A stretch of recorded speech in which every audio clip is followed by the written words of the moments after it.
नमस्कार. स्वादिष्ट किचनमध्ये तुमचं मनपूर्वक स्वागत. स्वादिष्ट किचनमध्ये आज आपण जिरा पुरी बनवणार आहे. ही पुरी अशी कडक असल्यामुळे ती प्रवासात सुद्धा आपल्याला नेता येते. जिरा पुरी करण्यासाठी मी 2 कप मैदा घेतलेला आहे. जिरा 1.5 चमचा, 1 चमचा कलौंजी, 1 चमचा चिली फ्लेक्स, 1 चमचा ओवा आणि 1 चमचा कसुरी मेथी. तर आता आपण रेसिपीकडे वळूया. सुरुवातीला गॅसवर एक कढई ठेवलेली आहे. त्यात एक पळीभर तेल टाकते मी. तेल तापल्यावर आपण त्याच्यात जिरं टाकू.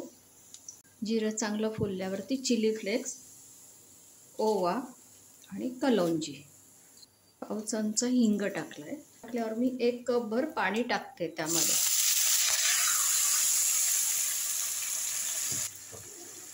आता मी गॅस बंद करून घेते आणि त्यामध्ये कसुरी मेथी टाकणार आहे. त्यावर अशी चोळून घ्यायची आणि कसुरी मेथी टाकून चवीनुसार मीठ टाकू.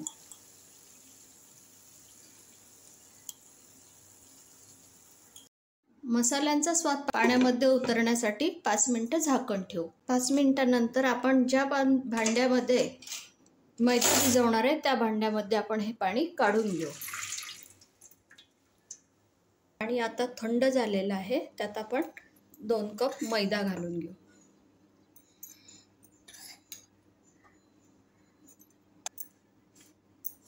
कमी वाटलं तर आपण थोडंसं वरून टाकू शकतो. लागत पाणी टाकायचं आणि त्याचा एक गोळा तयार करून घेऊ. आपण पुऱ्यांना जसा गोळा भिजवतो घट्ट तसाच भिजवायचा आहे.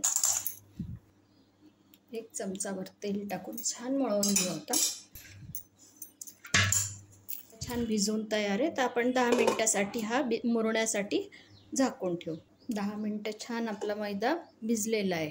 तर आता आपण लाटायला घेऊ. पुऱ्या लाटण्यासाठी मी खोल ताट घेतलेलं आहे. त्यावर थोडासा आता मैदा भुरभुरून घेऊ आणि लाटायला घेऊ.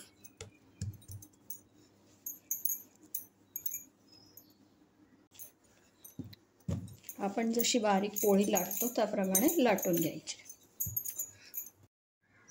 अशी एक पोळी लाटून घेतलेली मी. बारीकच लाटायच्या म्हणजे या पुऱ्या कडक होतात.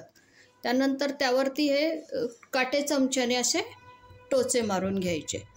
म्हणजे ही फुगत नाही म्हणजे कडक होते ती, म्हणून टोचे मारून घ्यायचे. सगळे मसाले आपण पाण्यामध्ये उकळून घेतल्यामुळे त्याचा फ्लेवर छान त्या पाण्यात उतरला आणि त्यामुळे पुऱ्यासुद्धा आपल्या रुचकर होतात. एक वाटी घेतलेली आहे मी आणि वाटीच्या सहाय्याने असे कापून घेऊ.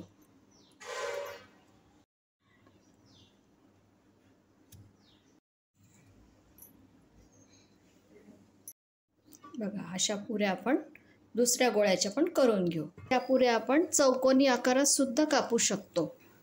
म्हणजे आजूबाजूचं ते आपल्याला काढावं लागत नाही पीठ. अशा सगळ्या पुऱ्या आपण लाटून घेऊ. सगळ्या पुऱ्या लाटून झालेल्या आहेत. गॅसवर आपण तेल पण तापायला ठेवलेलं आहे. आता आपण तळायला घेऊ.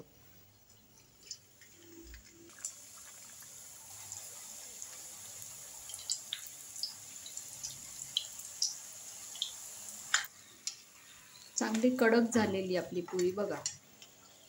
खूप लाल करायच्याच नाही आहे त्या आपल्याला.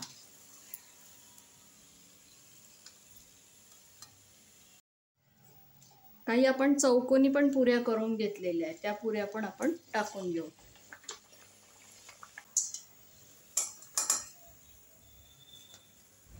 सगळ्या पुऱ्या मी आता अशा सोनेरी रंगावर तळून घेतलेल्या आहेत. कडक पुरी म्हणजे जिरा पुरी आता आपली तयार आहे. तर माझ्या सर्व रेसिपीला भरभरून प्रतिसाद तुम्ही देत आहात आणि तुमचा एक लाईक आणि सबस्क्राईब माझ्या रेसिपीला प्रोत्साहन देतो. तर म्हणून तुम्ही लाईक करा, शेअर करा, सबस्क्राईब करा. धन्यवाद.